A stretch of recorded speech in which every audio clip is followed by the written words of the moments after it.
Well, g'day there, folks. I don't know who's going to see this video. I'm still thinking about it, but right now I've just spent an hour and a half at immigration dealing with an insurance policy change.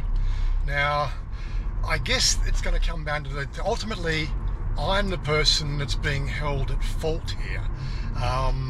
Basically because probably I'm not using an agent.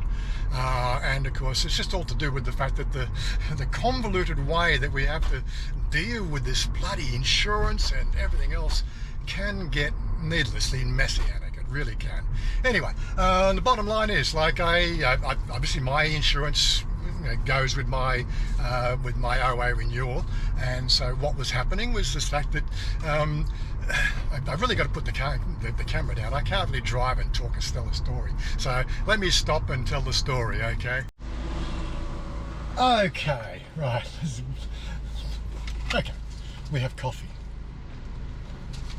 So the story starts out like this.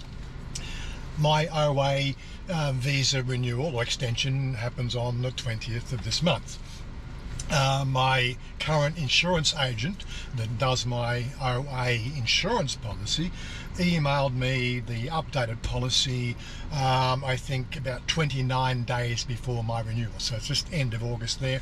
I got it through, I think it's about 23rd of August. I got an email from my agent that said, your insurance premium is due for renewal. Okay, I've been contacted by two people already outside the normal process of insurance for the OA. Obviously, you know, I'm a foreigner in Thailand, so I must need OA insurance, and so you get spam all the time. Anyway, two of those caught my eye, and I was following up over the course of the year. Just well, don't contact me until, you know, I have my policy renewal. So I got my policy renewal, and I emailed those guys and said, well, I got my policy, and so well, let's talk. What can you do for me? And then they emailed policies back, or quotes back, 2 or 3 days later, quite in excess of what I'm currently paying. Okay, the policies had different caveats and everything else, but the primary thing was the fact that it had the 3 million baht coverage and the COVID pandemic coverage. I'll put that in all the time because really it wasn't planned. It was planned to happen, and nobody can say anything different. But aside from that, right, so I did the due diligence, I did some quotes, I got some fucking papers, and I go, yeah, okay, right, here we have my LMG was still cheaper than these other two people who have been fishing for 12 months, you know, and I think that's pretty much anybody who's trying to hit you with spam email, you're going to need to do due diligence on that, because quite frankly they're just trying to rip you off. Aside from that, I'm going to say the fact that the policies look good, you know, on paper. One of the agents that was talking to me gave me a list of hospitals that they covered under. And I'm going, oh, hold on a second. If I'm having an injury, I want to go to any friggin' hospital, right? Don't define. So this is my local hospital. I've been here before. Why is this hospital not in your coverage? He got back to me 2 days later. It's just not in the coverage. Sorry, we have arrangements. And I'm going, well, sorry. Anyway, so I said, well, those policies that they've been fishing for are no good. So I said, well, what's next? Okay, next, start searching around. So I went on to this is what really gets me. I went on to the Thailand immigration site, the dedicated site for immigration, right? The one that the Thailand immigration department update all the time. You go through for the O extension, right, blah blah blah, and they tell you, yes, you have to have this, and this, and your insurance coverage, right? And then they give you a link to a person, to an agency, not themselves, to an agency, right, that can help you with that process. And you go to an agency website, right, and you look through and you have a look at, you know, they're sort of saying, well, we deal with all these companies who are assured by immigration to cover you. Okay, so there's this, I think there's 13, actually they give me a new list, there's 15 insurance companies that the Thai immigration will approve. Those companies that contacted me offline don't approve. They're not on that list, by the way, right? I did check. I did obviously represent that when they gave me the excessive quotes. I said, but you're not on the list either. So I'm obviously apprehensive, and I will not giving you any further details. I'm not going to give you my date of birth or anything else like that, right? For you to then sort of, garnish me for anything else. So I said, no, I'm not going to give you any more details. I'll just do some hunting around. Anyway, bottom line come to the fact that did some emails out to all those companies, all 12 that was on that website. There's a list of 15. There's 12 listed on that website. So already a discontinuity of information. Not only that, is the fact that Muang Life is not on the document that my immigration office has. It's on that one that I saw, but and Muang Life has been doing this OA extension insurance for 4 years. So you've got to ask the question, well, where's the mismatch? It's not my problem, but for some reason it becomes my problem. I'm just doing due diligence. I sent out 12 emails because I've already got an insurance. Give me a quote. 11 came back, written in Thai, really just didn't have a clue what I was asking. I wrote it in English because I really wanted to have an English conversation. I didn't want to have an obfuscated conversation. I want to spend money to get the proper policy. So I'm just doing due diligence myself to do all that. Anyway, the only company that was really helpful was Muang Life. And thumbs up to Muang Life. Right? I found them online. There's an online, you can actually process it online. You don't have to go into an office. But I thought, no, well, I started filling out online. I'm going, well, where's the start and finish date entry? Because they come to the last page, give me your money. And I'm going, well, I want the policy to start from this date and end this date. So it aligns with my visa. You can't do that.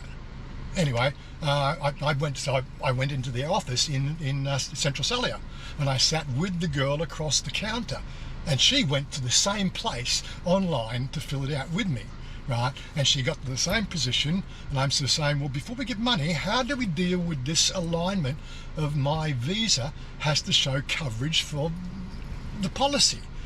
Oh, we don't do that. But your website says you do OA insurance as certified by the whole process. You are certified as being a proper insurer in Thailand for this policy. So what am I doing wrong? Anyway, she said, oh, no, that's okay. No problem. What you need to do is you need to call this number, 17 something or other, 1799, and tell them, go through the menu, get them in English, blah, blah, blah, and tell them the fact that you're on an OA extension and you need to issue now the covering letter. Okay, so I got on the phone when I got home. Covering letter, please.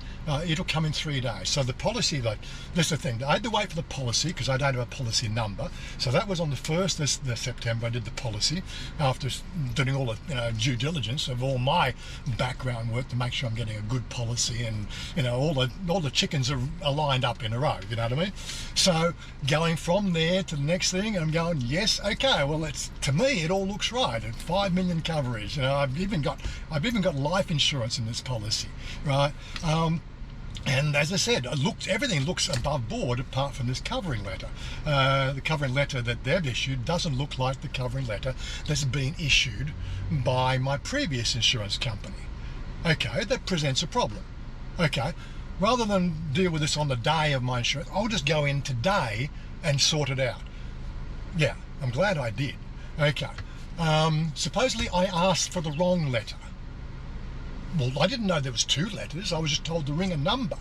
But for some reason, I've got to ask for a specific letter. It's like it's a policy description or something.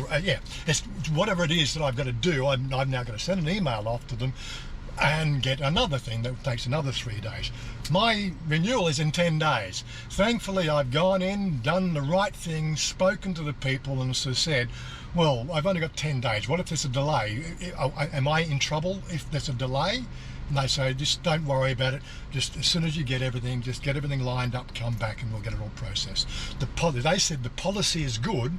What is wrong is the cover letter that says the fact that it covers from my start and finish dates for my visa. and that's something that they must issue. We did that with them on the phone today in immigration. Like, seriously, immigration was just so helpful. They really were. I can't believe how, we demonise immigration all the time. If the Farang community demonises immigration, but my immigration office, they dot the T's and cross the I's. But I had one of the girls sort of sit down beside me and said, "Look, we can see you're quite stressed about this." She's using those sort of words. So obviously, this is something that's not new with them. Let's work through this. So we sat beside, and they got on the phone with the insurance company. We got through the freaking, the firewall system. We actually spoke to somebody properly, and they sort of said, "Yeah." They've sort of half assumed their fault, but really it was my fault for not asking for the right cover letter. So, well, I'm sorry. What am I supposed to do about that? I suppose I need an agent, do I? I need an agent to say one thing for me.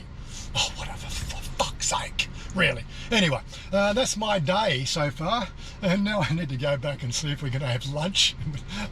Thankfully I got some coffee. My nerves are freaking shot, man, and I don't think I've said anything really inappropriate. I think this will be probably a Friday video. I'll get this cut and out there for you guys to have a look at and really have some comments on it. But yeah, this is some of the real shit that you have to deal with here in Thailand, just the miscommunication. Maybe if I learned Thai, maybe not. It was a separate, that's the other thing they asked me to do, because I printed out I got a 70-page document when I got the policy, right? So I'm looking through just the relevant stuff, because most of it's just freaking, TLDR shit. There's nothing signed, no numbers on it. So what do? Well, this bit here looks important. This bit, I printed out about half a dozen pages, which look like the receipt and everything else. That's what I had in my office, and that always obviously confused them as well. I said, well, the document they send was 72 pages long. Do you want me to print the whole 72 pages out? They said yes.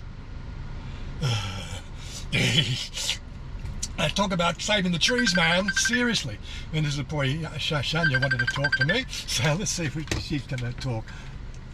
But anyway, so long story, I got 3 more days to wait for another email to come through, get that printed out, and it should be good. As I said, the policy's good, everything's above board, but you need this piece of paper, which is like the covering letter that says, well, I've got a covering letter that says, well, they don't align, but they will honour, right? But I still need a policy to say how much. There is actually nothing in that documentation that says how much the coverage is for. Even in the 72 pages, I've been through it with a fine-tooth comb. I printed the relevant pages, but as I said, nowhere does it say anything about a policy. It says all the other stuff. It doesn't say I paid this much and my coverage is this line, this line, this line, this line. It's all obfuscated within that 72 pages. Freaking, I can't believe that. Anyway, enough of my ranting. This is a rant video, as they say, but yeah. Big kudos for immigration to help settle in my nerves, to say, look, don't worry, we'll get you through this. It happens all the time. Well, don't make it happen all the time. How about you clearly identify all the caveats on the pristine website you built? Seriously, I would come and write it for you if you gave me a work visa and I could freaking do it for you. No problem. I know exactly what is needed to build a proper immigration website, because I'm a freaking IT engineer, got paid more than your guys ever got paid to do that shit, okay? Anyway, enough of my ranting. I'm going to leave it at there. See you guys, patrons and members. Great having you aboard. I know you've been, some of you already heard the tirade through our Discord channel.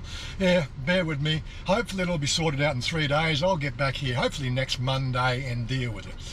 Until then, oh my God. Still keep my heart racing. Peace out, guys. I'm out of here.